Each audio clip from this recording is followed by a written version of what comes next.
Recording studio Gujarat. बचपन में खेला लिया हंसा लिए बड़ा होल तो होलो तोरा से प्यार। बचपन में खेला लिया हंसा लिए बड़ा होल तो होलो तोरा से प्यार। हो तो तोर बियाह के जानुआ कैसे कटत जिंदगी हमार।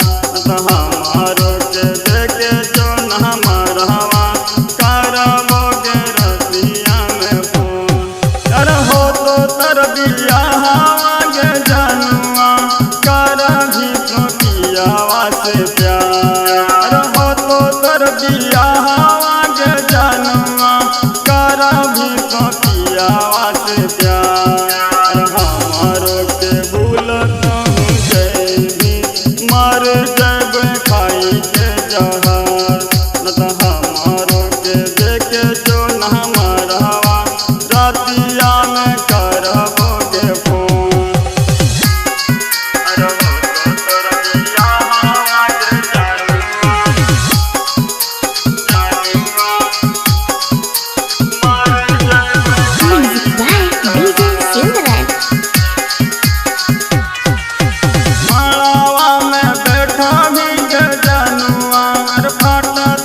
से जारा झरल गिरत राजस लभारा वक्त जान। आखिया से जारा झरल गिरत राजस लभारा वक्त जान।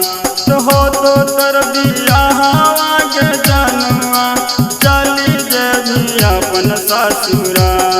अरे वाह दीना नाथिया उतरत उठाए जे तो अखारी में धान। अरे कैसे रहबो तोरा बिन गह जानुआ मारी जबो खाई के जहाँ। गरिमा रिकॉर्डिंग स्टूडियो गुजरात।